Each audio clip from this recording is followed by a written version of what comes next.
Hello guys, Bitresponder here. So today we will focus in this review on Hedera Hashgraph HBAR and see whether or not it's worth it. This video will go in 5 directions. The overview on Hedera Hashgraph, how it's being run, Hedera Hashgraph solve the blockchain trilemma, the pros, and what limits Hedera Hashgraph's future growth. So join by subscribing and let's begin. Starting in 2018 as an ICO, Hedera is an enterprise blockchain solution, closed-sourced, that facilitates smart contract and decentralized application building on the Hedera Hashgraph network. It raised more than $100 million in its ICO fundraise, where the HBAR coin was sold for 12 cents a unit. This HBAR coin is the native currency of the platform, the tokenomics of which includes a maximum total supply of 50 billion and a circulating supply of 19.57 billion currently. The inflation rate of HBAR is about 6% per year, so it's best to stake HBAR if anyone stands a chance not to get diluted massively. Not to mention that nearly half of all Hedera is still owned by the treasury, so it will take many years before all the coins will be issued. Hedera was founded by Dr. Lehman Bird and Mance Harmon, with Bird being the chief operator of the project with his experience in computer science, while Harmon as an acting CEO with background in tech firms and security. Speaking of which, Swirls Inc., weird name, is the company that holds the licenses and ownership of the Hedera Hashgraph project. So it's not a blockchain, rather it's a distributed system called a DAG, Directed Acyclic Graph, which in simplest terms, without going into technicalities, nodes can interact with each other without the presence of block times, hence they were able to achieve a less than 8-second TPS. Worlds Inc. is the managing organization of the Hedera project. With 25 partnerships and 10 major investors, they have been able to grow the project into the institutional world much faster than other cryptocurrency projects in similar timeframes. Their governance model includes a board of members that is elected based on their partnerships with other tech firms, which can be a limitation. However, they do claim that network participants can participate on the network by posting HIPs or Hedera improvement proposals. But the question is, and still remains, how can node participants do that if the Hedera ecosystem is not an open source and easily accessible to everyone? Some HIP proposals signal to changes that are not related at all to the tech behind Hedera, but more on the fact on EVM that it runs on, or the Ethereum virtual machine. More on that later. Swirls Inc. as a company also holds the rights and licenses to make major changes to the project, like affect the maximum supply of Hedera, revoke said partnerships, and control over who really participate, hence its decentralization here is a catchphrase. But to their credit, they are trying to create a permissionless network long term. So we'll see how that will work out and whether or not they can deliver on their promises. So some people have said that Hedera solves the blockchain trilemma. However, the blockchain trilemma includes scalability, security, and decentralization. Hedera doesn't satisfy all three.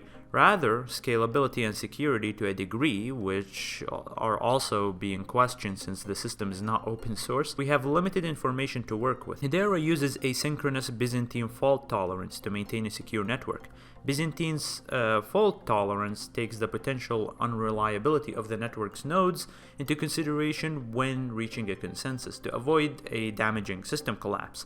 This system is also protected against DDoS and Sybil attacks. Now let's focus on the pros of Hedera as a project. Firstly, the partnerships. The fact that major names in the tech industry are partnering with Hedera, especially within the 3 years of its proper launch, says a lot about the institutional confidence on the future of not Hedera only, but its ability to change the landscape of the cryptocurrency market by having 10,000 transactions per second current capacity and a future theoretical capacity of 250,000 transactions per second if it scales. Secondly, the consensus mechanism. The Hashgraph protocol eliminates this with its consensus approach. All transactions get processed as long as they are not flagged, and they are added to the ledger once processed by 2/3 of the network. Thirdly, I'll combine both points together because they're related to each other.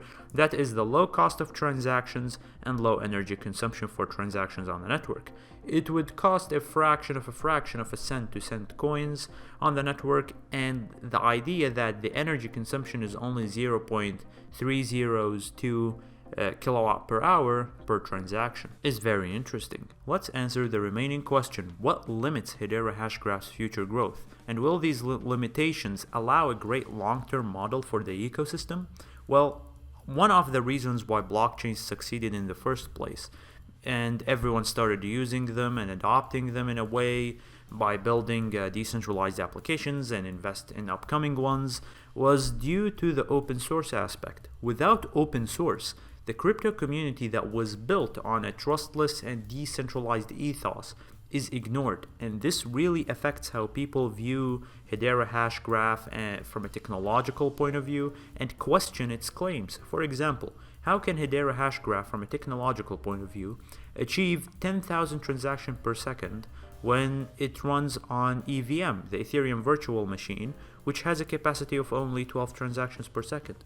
So Hedera responded by claiming they use something called a consensus service, which essentially means, from a technological standpoint, it's a series of centralized databases that process transactions. Another limitation to Hedera is its decentralization. A rhetorical question here: what is the difference between Ripple XRP with respect to the Ripple XRP community and Hedera Hashgraphs in terms of governance and future decisions on the network? And will these limitations, along with many else, allow a great model for the Hedera ecosystem? The answer is it's going down the path, in my opinion, of Ripple XRP. Now, back in 2018, 2019, and the start of 2020, Ripple XRP struck many shocking partnerships with PNC Bank, MoneyGram, and many other major banks and money exchange services, sending the price in the short term 30 to 70% price gains. However, in the longer term, the effect of these partnerships has little to no effect on the true adoption of a crypto as an idea or an investment, not to mention the long-term growth of Ripple XRP, simply because we have vague information on how these partnerships serve Ripple XRP. So the same case could be happening here to Hedera over longer periods of time. Also, those partnerships are volatile, since minor disagreements or problems can void one or multiple, which is a problem if a project derives its value from there only. What I mean is from partnerships alone. In the end, of course, I'm not saying that Hedera Hashgraph is like XRP, definitely no. But my point is that the model they're both following to justify their values are similar, and the reason many investors in Hedera are cheering the project and defending it too is due to these partnerships that they believe could guarantee a very profitable business venture in the years to come. To me, I won't be investing in Hedera Hashgraph mainly, and I don't have any specific biases against it for many reasons mentioned, and rather focus on other cryptocurrency projects that require much more focus and understanding. This doesn't mean that Hedera isn't worth investing in, rather a point of view, much really. Many hold in the cryptocurrency community too this point of view. The centralization, the problem is that the centralization doesn't give us optimal results long term compared to decentralization. So let me know your thoughts on Hedera Hashgraph, and will you be focusing on it in your portfolio long term? Thank you guys for watching, and see you guys next week.